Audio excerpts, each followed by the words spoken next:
next, we have a talk from Lily Peck, who is a postdoctoral scholar in the SORC lab in the Department of Ecology, Evolution, and Biology at UCLA. She'll be talking about the impact of wildfire on environmental stress in the valley.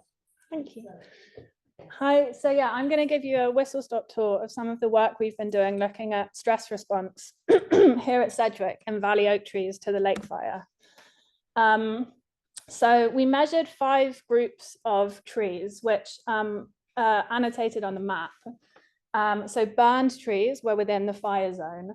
And then we had 4 groups at increasing distance from the fire zone. So I've kind of simplified these to very close, which is within 250 meters, close within 500 meters, far within 1 kilometer, and very far within 2 kilometers. And across all these 5 groups, we measured ecophysiological and morphological leaf traits. So here I'm measuring with a lycoporometer, and then I sampled the leaves to look at morphology. And we looked at fecundity by, maybe you can see it's a bit pixelated, but putting bags around the branches which had acorns on so that as they naturally dropped, we would catch them, and then we could take them back and test germination. So I'm going to take you through 3 results from this work. So the first one is that the lake fire disrupted stomatal conductance as a proxy for photosynthetic rate in new leaf growth in our burn trees. So this plot is showing stomatal conductance on the y-axis and those 5 groups from the fire on the x-axis. And the different letters indicate statistically significant differences. So what you can see is that the burned trees had significantly lower stomatal conductance than the other groups. And what's interesting is that these very close trees also did. So they were both affected similarly by the fire. And this was in August. This was around 3 weeks after the lake fire. So I came back in October to repeat these measurements. And you can see that now the trend has reversed. So now stomatal conductance is significantly higher in the burn trees, while the other 4 groups are all kind of entering dormancy for the winter. So just to highlight that difference, we see the reverse trend in August and October. And what we're now looking at is whether there's a phenological impact this year to this shift in stomatal conductance. So my second result is that new leaf growth in burn trees shows a morphological response to stress. So hopefully the eagle-eyed among you can see a difference between these leaves. But to highlight the difference, so our burnt leaves, which are the red bar on the left, have a bigger area. So this increases the area in which photosynthesis can happen. They also have a lower length to width ratio, which means they're more round, which you can maybe see as opposed to a more kind of oval shape. And again, that increases your photosynthetic area. They also are less lobed, which again increases your area. And they're also thinner.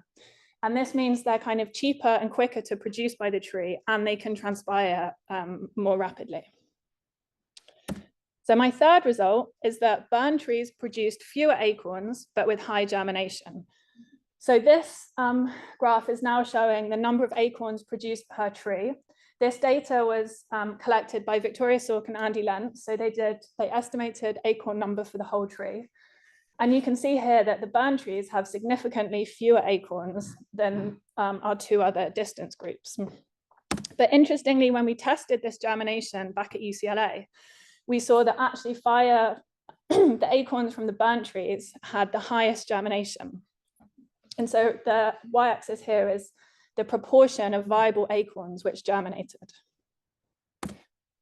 So some preliminary conclusions from all this work is that trees can undergo rapid phenotypic plasticity in response to, and which may alleviate serious stress. So we saw just 3 weeks and 3 months after the fire, these quite dramatic shifts in photosynthetic rate and leaf morphology, which kind of link up because the morphology shifts increase the area for photosynthesis, and we saw higher photosynthesis. The second is that acorn germination improves following wildfire, possibly stimulated by smoke, which there's lots of literature to suggest. And the third is that we need to do more work to see if these changes cause medium or long-term damage, or whether the trees can mitigate this with time. And I've just collected another set of data this week. And I wanted to finish by acknowledging that the late fire has presented us with a really unique study opportunity. Usually wildfires happen in inaccessible areas which don't have years and years of data to build on. So this has been a great learning opportunity. And finally, I want to thank everyone on this slide, particularly Andy and Sam, who I couldn't have collected the leaf data without, and the SOAR Collab group for acorns. So thank you.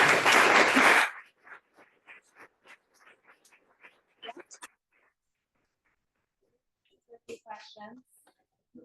Nicole and I were theorizing about the acorn germination and how the tree mash used to burn under trees to reduce pests. And do you think the lower germination rate was related to infestation with bugs that might have reduced germination of acorns? Yeah, and I think that's one of the kind of theories in the literature as well, that bugs clear out as well, and so you get this higher germination. So yeah, it's not really anything the tree did, it's really the fire on the ground on insects. Yeah. The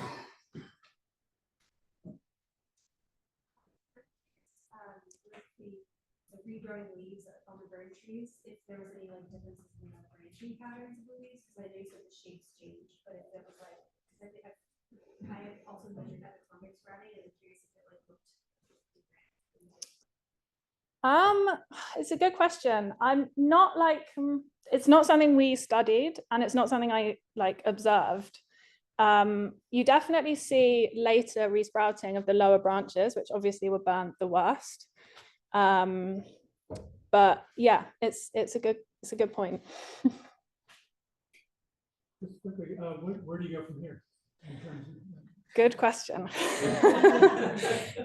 So I'm looking now at the correlation between the morphological and the physiological traits, and I'm finding a very strong correlation in the burnt leaves. So it looks like there's kind of a wider constraint applied by the stress of fire, which doesn't exist in the other leaves. And that suggests that these morphological differences, which increase photosynthetic area, are actually linked to the higher photosynthetic rate.